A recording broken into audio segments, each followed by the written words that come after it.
He laughed the moment he saw her behind the bookstore counter, sleeves rolled, hands dusted with old paper, still playing small. "Emily?" He smirked, his model girlfriend watching with quiet amusement. But no one else laughed. Not the employees who straightened when she moved. Not the manager who whispered "Ms. Carter" under his breath. Daniel didn't notice the shift. Didn't see the contract folder on the back desk stamped Act-II Holdings. Didn't realize the small job owned the entire block, so. When he walked into a glass-walled boardroom hours later and saw her at the head of the table, he finally stopped laughing. But it was already too late. "Funny how a small job can own an entire street," he said, laughing, not realizing he was already standing inside it. The bell above the bookstore door chimed softly as Daniel Brooks stepped in from the crisp New York air, bringing with him the scent of expensive cologne and old arrogance, his polished shoes clicking against the worn wooden floor that carried the quiet weight of stories far older than his success. Behind the counter stood Emily Carter, sleeves rolled to her elbows, fingers brushing dust from the spine of a leather-bound novel, her navy sweater simple, her posture calm, as if the years between them had folded neatly into silence. For a brief second the world narrowed, the hum of the city outside fading into the soft rustle of turning pages. Then recognition sparked in his eyes, sharp and immediate, followed by that familiar curve of amusement. "Emily," he said, as if her name was a coincidence he had outgrown, his gaze drifting over her, taking in the modest setting, the absence of anything that could impress him, and then he smiled, slow and deliberate. "I heard you were working a small job now," he added, the word small lingering in the air like something he meant her to feel. Beside him, his girlfriend adjusted her tailored coat, her expression politely detached, but curious, watching the woman behind the counter as though she were part of the decor, something quaint, something forgettable.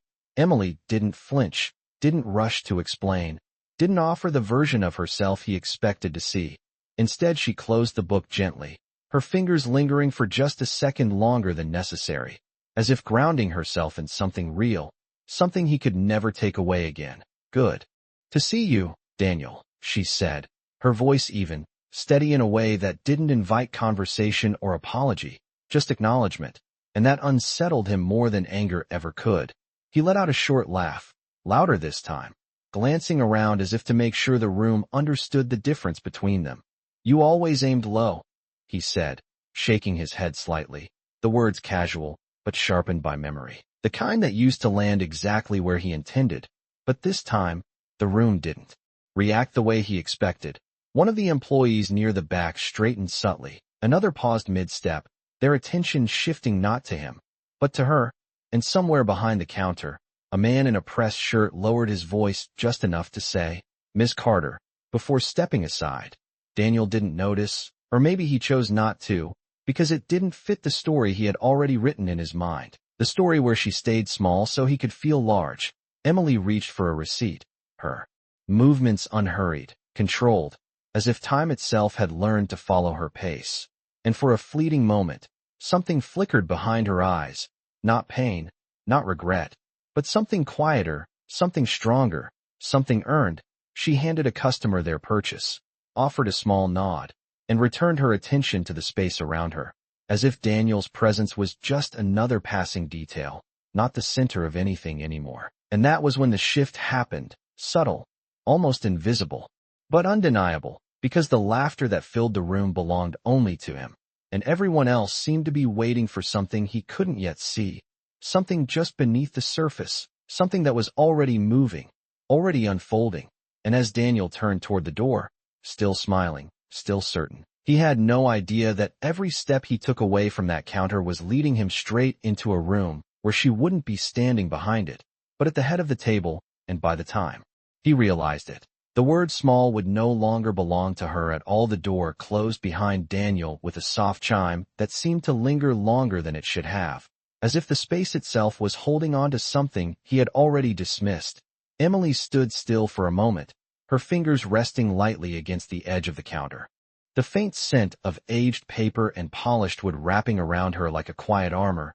She did not turn to watch him leave. She did not need to, because the version of him that once mattered had already walked out of her life years ago. And this one, louder, sharper, more certain of his place in the world, felt smaller than she remembered. Behind her, the store breathed again. A low hum of movement returning as employees resumed their tasks, but their glances shifted toward her with a subtle awareness, a silent acknowledgement that needed no words. "Are you all right, Ms. Carter?" the manager asked softly, stepping closer but not too close. As if respecting a boundary that was both personal and earned, Emily gave a slight nod, the kind that carried more assurance than comfort.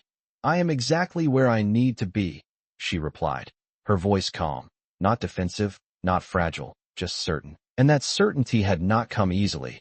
It had been built piece by piece, like the shelves that lined the store, steady and deliberate, never rushed, never loud. Her gaze drifted toward the large front window where the city moved in its usual rhythm, taxis passing, people rushing, lives intersecting without pause. And for a fleeting second, a memory surfaced, not sharp, not painful, but distant, like a photograph left too long in the sun. There had been a time when she measured herself through Daniel's approval, when every decision bent toward his expectations, when her dreams were quietly folded into something more convenient for him, something smaller, something easier to overlook. She remembered the nights spent adjusting herself to fit into spaces that were never meant for her, the conversations where her ideas were dismissed before they could take shape, the subtle ways he had taught her to doubt the very instincts that once made her strong. But those days had ended not with a single moment of clarity, but with a slow awakening, the kind that comes when silence becomes louder than noise, when absence reveals more truth than presence ever did. She turned slightly, her eyes settling on a framed document tucked discreetly behind the counter, its surface catching just enough light to reveal the initials EC Holdings printed in clean, deliberate letters, no embellishment, no need for it. The name spoke for itself, not loudly, not publicly, but with a quiet authority that extended far beyond the walls of this store. The bookstore had never been just a job, never just a place to pass time or survive. It had been the beginning of something larger, something she had built in the spaces where no one thought to look. Acquisition by acquisition, decision by decision, she had learned to move without announcement, to grow without spectacle, to create something that did not depend on recognition to exist. Footsteps approached, a younger employee, holding a stack of invoices, hesitating for a second before speaking. "The meeting this afternoon is confirmed," he said, his tone respectful, measured. "They are expecting you at 3 o'clock. Emily glanced at the clock on the wall, its steady ticking marking time not as pressure, but as progression. "Thank you," she replied, taking the folder from his hands, her fingers brushing against the crisp edges of contracts that would shape more than just numbers on a page. Across the city, in a building of glass and steel, Daniel was stepping into a different kind of room, one filled with polished surfaces and calculated expectations, unaware that the deal he was about to chase was already connected to the woman he had just left behind, unaware that the name he had overlooked carried more weight than anything he could see. Emily closed the folder gently, her reflection faintly visible in the glass frame beside her. Not the woman he once knew, not the version he had defined, but someone else entirely, someone who no longer needed to be seen to exist. And as the clock moved closer to the hour, the distance between their two worlds quietly began to disappear. The glass doors of the Midtown Tower parted with a quiet precision that matched the tone of the room Daniel Brooks was about to enter, the kind of place where every surface reflected success and every handshake carried consequence. He adjusted his cufflinks as he stepped inside, his posture straight, his expression composed. The earlier encounter already filed away as irrelevant, because this was the moment that mattered, the deal that could stabilize his company, the partnership that could elevate his name back to where he believed it belonged. Inside the boardroom, the air was cool, controlled, the long table polished to a mirror finish, city light pouring through floor to ceiling windows, casting sharp reflections across leather chairs and untouched glasses of water. A few executives were already seated, their conversations low, measured, the kind that never wasted words. Daniel nodded as he took his place, offering a confident smile that had opened doors for him more times than he could count. "We are just waiting on the principal," one of them said, glancing briefly at the door. Daniel followed the look, expecting someone familiar, someone predictable, someone he could read within seconds, because that was how he had always played the game: identify, assess, dominate. But something about the room felt different, not tense, not uncertain, just paused, as if everything was aligned around a center he could not yet see. Minutes passed, each second stretching just enough to make the silence noticeable.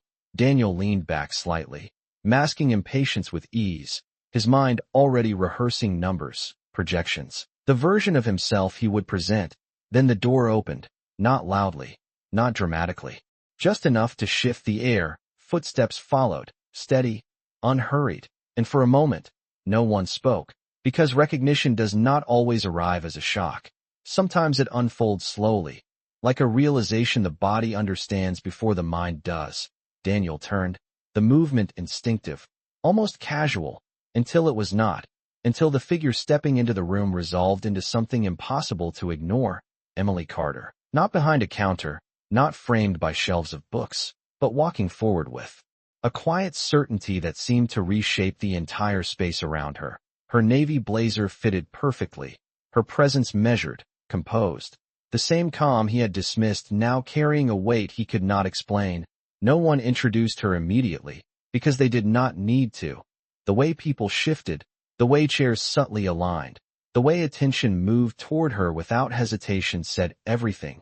She reached the head of the table, placed a slim folder down with deliberate care, and only then did she lift her gaze, her eyes meeting his for the briefest second, not with triumph, not with anger, just recognition, the kind that closes a chapter without needing to announce it.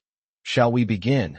she said, her voice even, professional, as if this moment had always been inevitable, as if his presence here was just another detail in a larger design.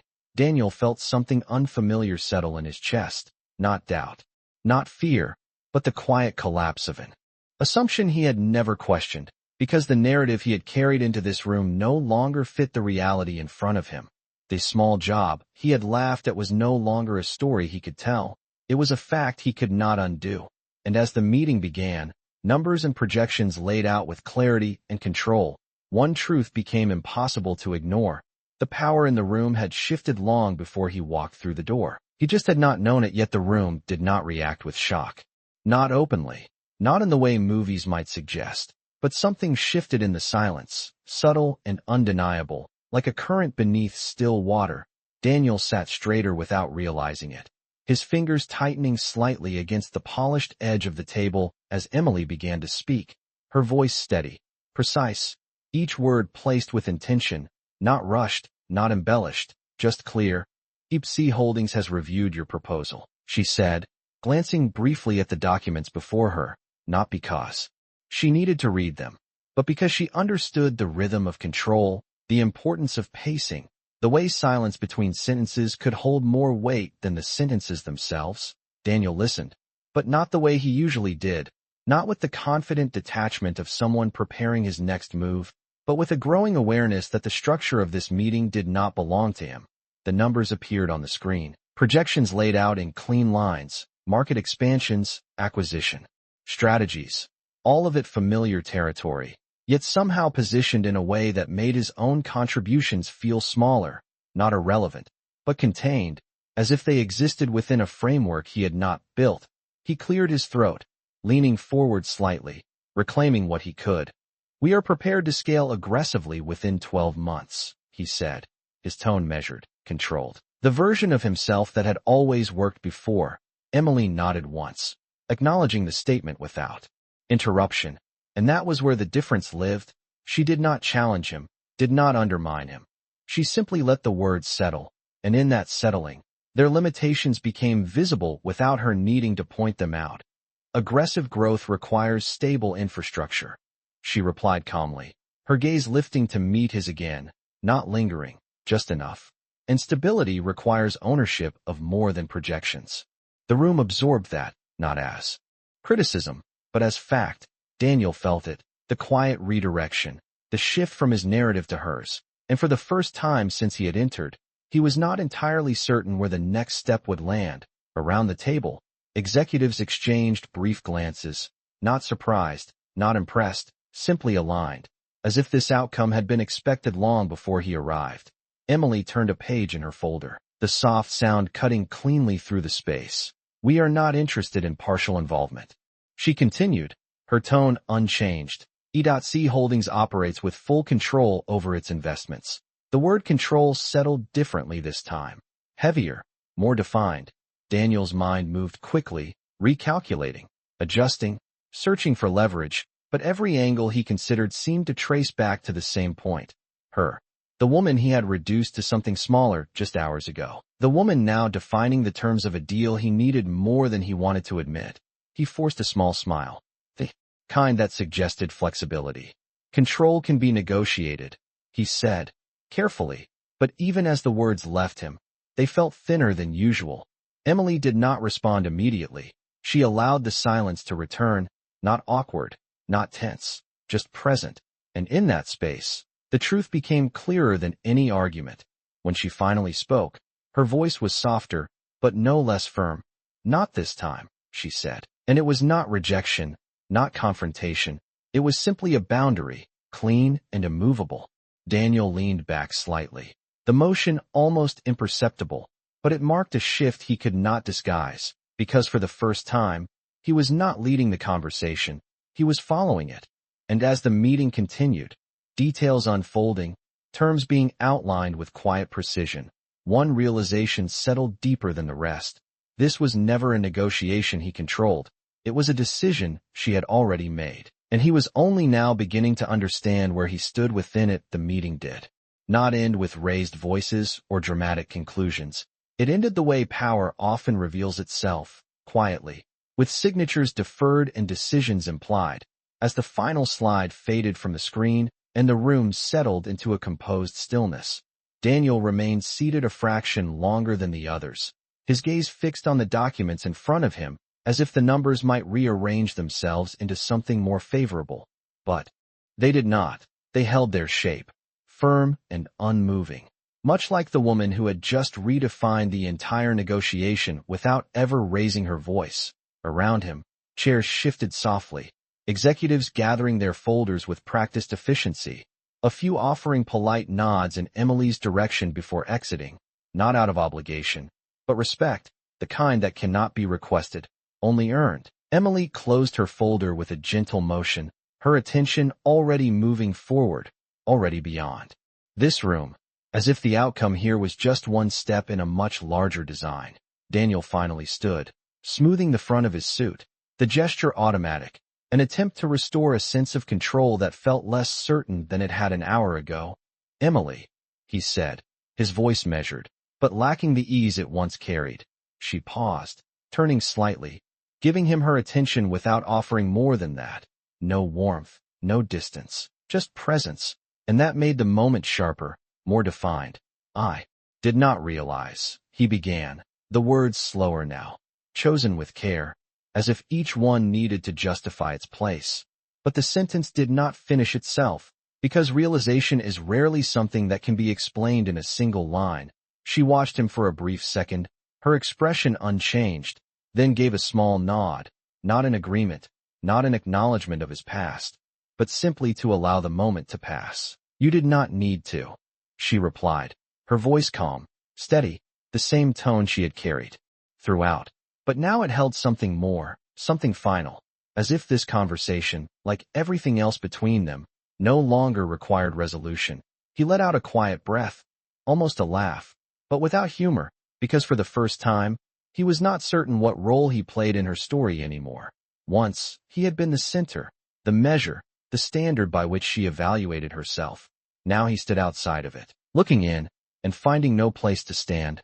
"That bookstore," he said, glancing briefly toward the window as if the city itself might offer context. "It is yours." It was not a question, not entirely, but it carried the weight of one. Emily followed his gaze for a moment, the skyline stretching beyond the glass, layers of buildings, of lives, of quiet decisions that shaped everything beneath them. "It is one of many things," she said simply, and in that simplicity lived the truth he had missed, not just the scale of what she had built, but the way she had built it, without noise, without announcement, without the need to be seen until it was already undeniable. Daniel nodded slowly, the motion more to himself than to her.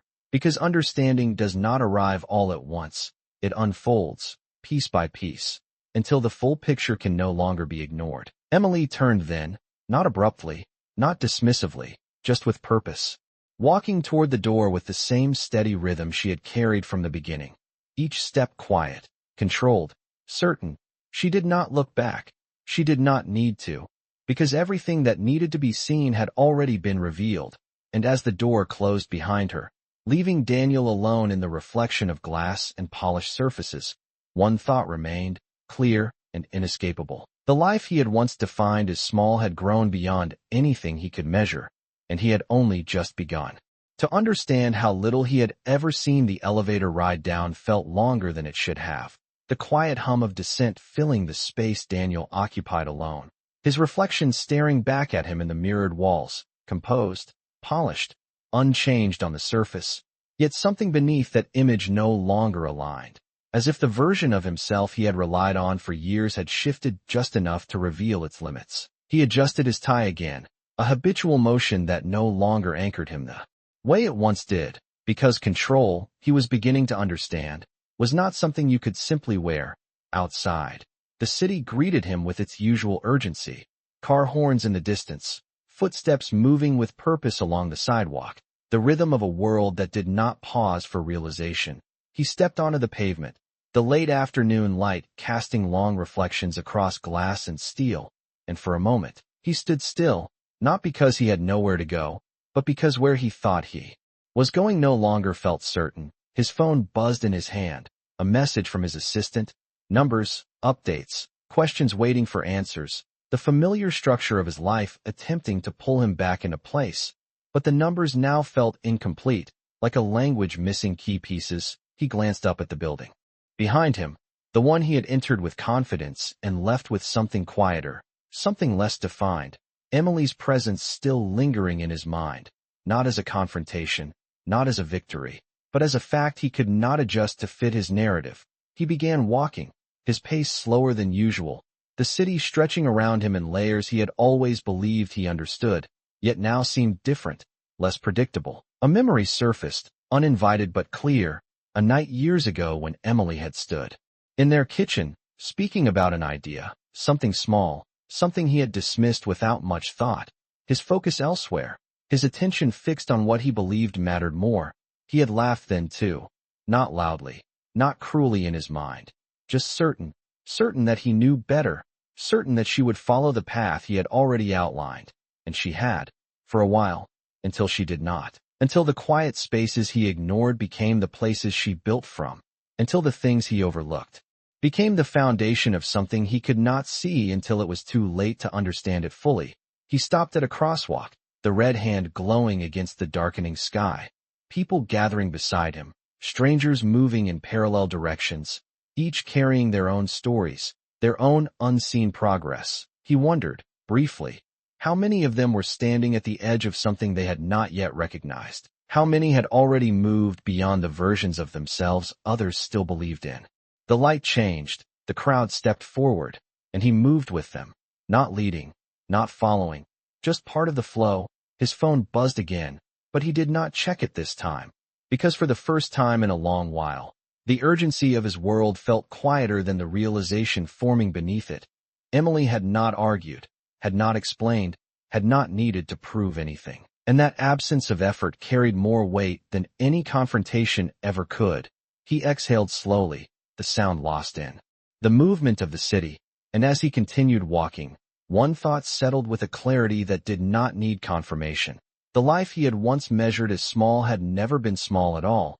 He had simply never taken the time to see it. And now, standing outside of it, he was beginning to understand just how much had existed beyond his view all along. The bookstore was quieter in the evening, the kind of quiet that felt intentional rather than empty. Soft light pooling across wooden shelves, the faint hum of a closing city settling into the background. Emily stood near the front window, her reflection layered over the movement outside, a subtle overlap of two worlds she had learned to navigate without letting either define her. Behind her, the last customer exited with a polite nod, the door chiming gently. Before the lock turned with a soft click, sealing the space into something private, something hers, she exhaled slowly, not from exhaustion, but from completion, the kind that comes at the end of a day where every moment has aligned exactly as it should. Her phone rested on the counter, silent for now, though she knew it would not stay that way for long. Deals did not pause, opportunities did not wait, but neither did she chase them anymore. She had built something that moved with her, not ahead of her, not beyond her control. Footsteps approached from the back office. The manager stepping forward with a folder in hand, his posture respectful, familiar. "Everything is set for tomorrow," he said, placing the documents carefully beside her. "The final transfer will be confirmed by noon." Emily glanced down at the papers, her fingers brushing lightly over the edges, not needing to read them in detail. She already knew what they contained: another acquisition, another quiet expansion, another piece added to a structure that had grown far beyond what anyone had expected, especially him. She closed the folder gently, the sound soft but definitive.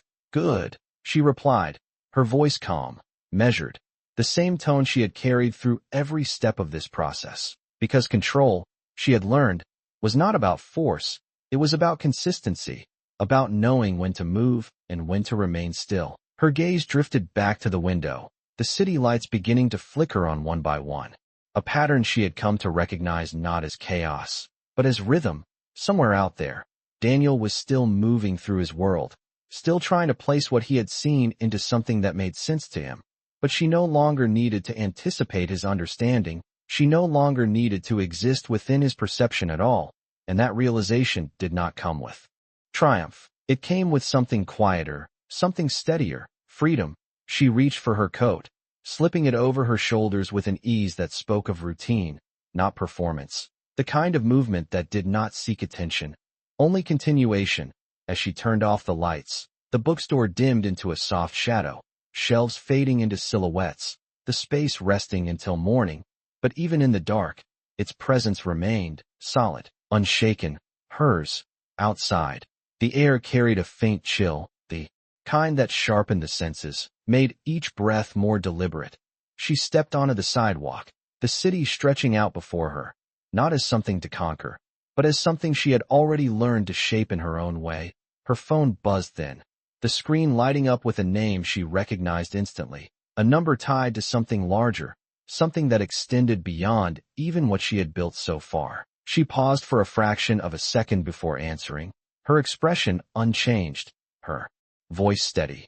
"This is Emily," she said, listening as the voice on the other end spoke, outlining an opportunity that would shift more than just numbers on a page, something bigger, something that would require decisions at a level few ever reached.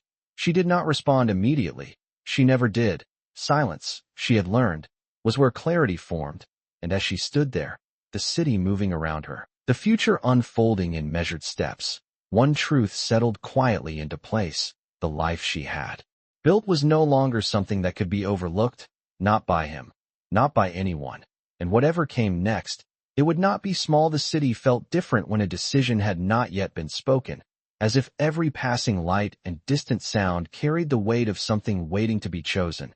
Emily walked along the sidewalk with measured steps, her phone still warm in her hand from the call she had not yet answered with words, only silence, the kind that made people on the other end listen more carefully, adjust their tone, reveal more than they intended. The voice had been calm, controlled, offering expansion into a space few ever entered, a partnership that would stretch EC Holdings beyond quiet acquisitions into something visible, something undeniable. But visibility had never been her goal. Control had, and control required clarity, not speed.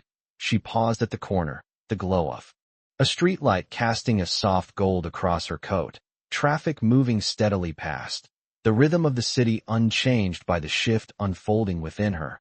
"We can discuss terms," the voice had said, confident, expecting interest, expecting movement, expecting her to lean forward the way most did when opportunity presented itself. But Emily had learned long ago that the most powerful position was not the one that reached. It was the one that chose. She turned slightly, her gaze lifting toward the skyline, glass towers reflecting the last trace of daylight.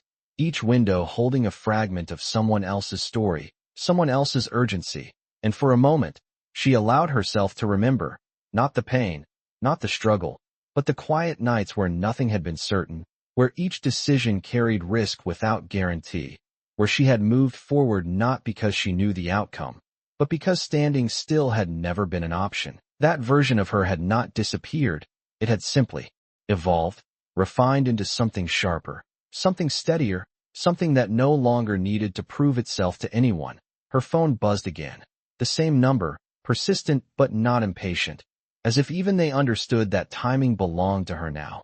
She answered this time, bringing the phone to her ear with a calm that did not shift. "You are offering scale," she said, her voice even, cutting through the introduction before it could begin again. There was a pause on the other end, brief, almost imperceptible, then a slight adjustment in tone, more attentive now, more precise. "We are offering reach," the voice replied, "global reach."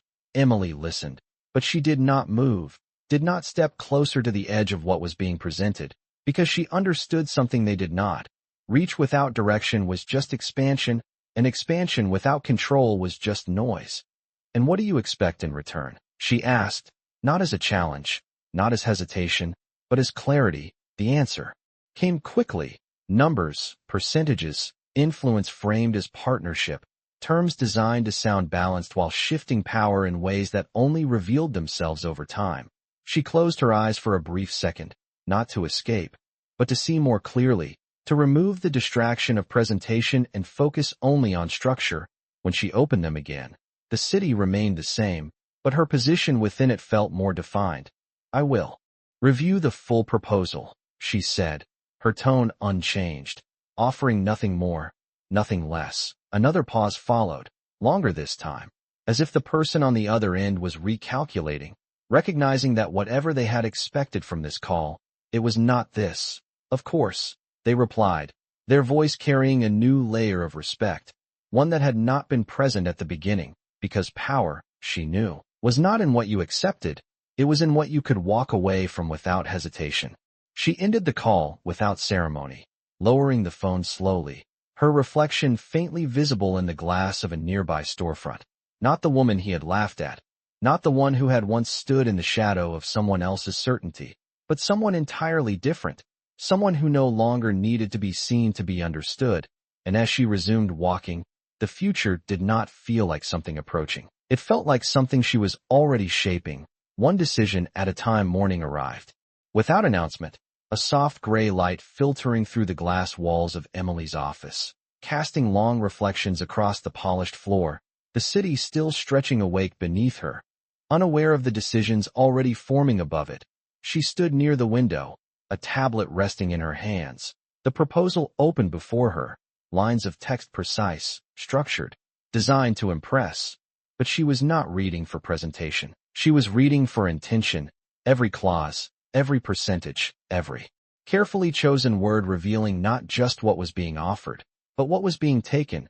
She moved slowly through the document, her expression unchanged, her mind steady, filtering signal from noise with the same quiet discipline she had built everything else on. Behind her, the office remained still, no interruptions, no unnecessary movement, just space. And in that space, clarity had room to exist. She paused at a section near the end, her fingers hovering briefly before scrolling back, not because she had missed something, but because she had found it. The subtle shift, the place where partnership tilted into control, where influence became expectation, where what appeared balanced was, in truth, carefully weighted. She set the tablet down on the desk, her reflection catching faintly in its darkened screen, not questioning, not uncertain, simply measuring. A knock sounded at the door, light, respectful. "Come in," she said, her voice calm, the same tone that never rose, never rushed. The manager stepped inside, placing a folder neatly beside her. "The final confirmation from yesterday has been processed," he said, his tone steady, aligned. "The transfer is complete." Emily gave a small nod, her attention shifting briefly to the document. Another piece in place, another decision finalized without noise, without spectacle. "Thank you," she replied, her focus already returning to the larger structure unfolding in front of her. Across the city, Daniel sat in his own office. The contrast sharp, though he did not yet recognize it. Screens filled with projections, emails stacked with urgency, voices demanding response. He moved through them with practiced efficiency, but the rhythm fell off, as if the tempo he had relied on no longer matched the environment around him. His assistant spoke from the doorway, outlining concerns, timelines tightening, opportunities narrowing, and beneath it all, the unspoken truth: the deal he had counted on was no longer his to shape. He dismissed the thought quickly, returning to numbers, to movement, to anything that resembled control, but it lingered, not loudly, just enough to remain. Back in her office, Emily picked up the tablet again, her decision already forming, not as reaction, but as continuation. She reached for her phone, selecting the number without hesitation. When the call connected, she did not wait for formalities. "I have reviewed your proposal," she said, her tone clear, composed, "and I am not interested in terms that require relinquishing control." Silence followed, brief but telling, the kind that signals adjustment, recalibration. The voice on the other end responded, smoother now, more careful. "We can revise the structure," they said. "We are open to negotiation." Emily listened, but she did not shift, because she understood something they were only beginning to realize. This was not about negotiation, it was about alignment. "Send a revised version," she replied, offering nothing more, nothing less, ending the call before the conversation could expand beyond its purpose. She set the phone down, her gaze returning to the city beyond the glass, the movement below constant, unchanged, yet entirely separate from the stillness she had created above it. And in that stillness, one truth settled with quiet certainty: the next move was not something she needed to chase. It was something she would choose, and whatever direction it took, it would not be dictated by anyone else. The revised proposal arrived before noon, as expected, but expectation had never been the same as control. Emily sat at her desk. The city stretched wide beneath her, sunlight now sharper, more defined, reflecting off glass towers in a way that made everything appear clearer than it truly was. She opened the document without urgency, her movements measured, as if time itself adjusted to her pace rather than the other way around. The changes were immediate, subtle on the surface, but significant.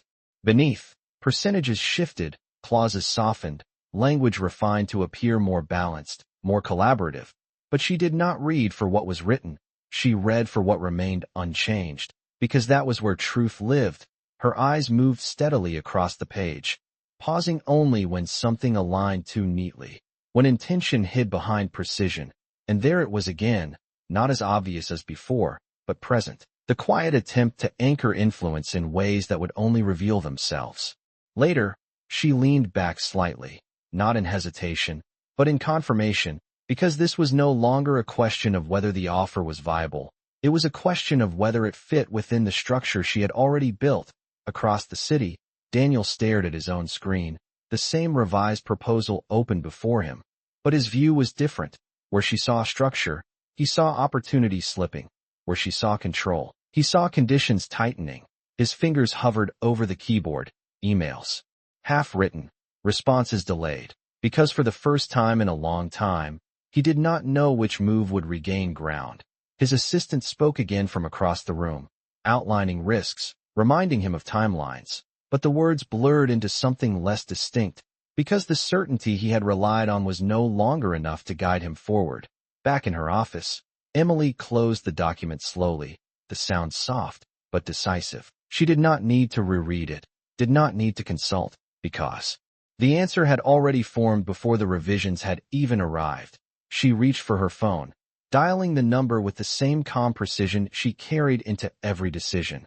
When the call connected, the voice on the other end carried a new tone, measured, attentive, aware that the balance had shifted. "We have incorporated your concerns," they said, the words careful, deliberate, but she did not respond immediately. Silence, she had learned, revealed more than questions ever could, and in that silence, she heard it, the expectation that she would now move forward, that the revised terms would be enough, that progress would follow. But progress, she knew, was not about movement. It was about direction. The structure is improved, she said finally, her voice even, acknowledging without conceding. But it still does not align with how I operate. Another pause followed. Longer this time, heavier, because now the reality was clearer. This was not a negotiation that would bend. It was a decision that would stand. We can continue to adjust, the voice offered. But there was less certainty now, more calculation. Emily looked out across the city again, her reflection faint against the glass, steady, unchanged. You can, she replied, her tone calm, final without needing emphasis. But I am not interested in adjusting my position. She ended the call without waiting for a response, placing the phone back on the desk with quiet certainty. The room remained still, unchanged, but something had solidified within it, something that did not need to be announced to be understood, because the power in the decision was not in what she had rejected, it was in what she had refused to compromise. And as the city continued its movement beyond the glass, one truth settled clearly into place. The future she was building would not be shaped by opportunity alone. It would be defined by what she chose to leave behind the silence after. The call did not feel empty. It felt complete, like a door that had been closed without hesitation. Emily remained by the window for a moment longer, her reflection steady against the glass, not searching, not questioning, simply present in the decision she had already made. Behind her, the office carried on in its quiet rhythm, the soft movement of pages, the distant sound of footsteps, all of it aligned with a structure she had built without ever needing to raise her voice to claim it. A notification appeared on her screen, brief, understated, but carrying the weight of something larger, a message from a private contact, one that rarely reached out without purpose. She opened it, her gaze scanning the short, direct lines, an invitation, not framed as opportunity, but as recognition, a board seat, strategic influence across a network that extended far beyond the city she stood in. Not a proposal that required negotiation, but one that acknowledged position. Her fingers rested lightly against the edge of the desk, the moment stretching just enough to allow clarity to settle. She did not respond immediately. She never did, because the value of a decision was not in its speed, but in its precision. Across the city, Daniel sat in a room that felt louder than before. Though nothing had changed in its structure, voices still spoke, screens still flickered, but the clarity he once moved through had been replaced by something less certain. He glanced again at the proposal that had now been declined. The words fixed, unchanging, no longer something he could reshape. His assistant spoke again, outlining alternatives, smaller deals, temporary solutions. But each one felt like a step backward, a narrowing of space he had once believed was expanding. He leaned back in his chair, his gaze drifting toward the window, the skyline stretching out in front of him, and for a moment, he allowed himself to see it differently. Not as something to conquer, but as something that could exist without him at its center. The thought settled uncomfortably, but it did not leave.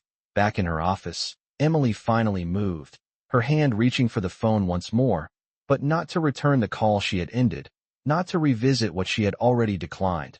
Instead, she selected a different contact, one tied to something quieter, something already aligned with the direction she had chosen. When the call connected, her voice carried the same calm certainty. "Let us move forward," she said, no explanation, no elaboration, because none was needed. On the other end, there was no hesitation, only confirmation, because the decision had already been anticipated, prepared for, built into a structure that did not rely on reaction. She ended the call, placing the phone down with the same quiet finality as before. The room remained unchanged, but something had advanced, not loudly, not visibly, just enough to shift the trajectory forward. She turned slightly, her gaze returning to the city beyond the glass, the movement below constant, endless, but no longer something she needed to measure herself against, because the scale she operated on was no longer defined by what could be seen. And as the light outside began to shift once more, afternoon fading toward evening, one truth settled with quiet clarity. The world did not need to recognize her power for it to exist. It was already shaping everything around her. Whether anyone noticed or not, the evening settled over the city with a quiet certainty, lights rising one by one across the skyline, as if responding to a rhythm only a few could hear. Emily stood at the center of a new room, larger, quieter, more deliberate in its design. The kind of space where decisions were not discussed, they were defined. A long table stretched before her, not crowded, not chaotic, but precise, each seat filled with individuals who did not speak to impress, only to align.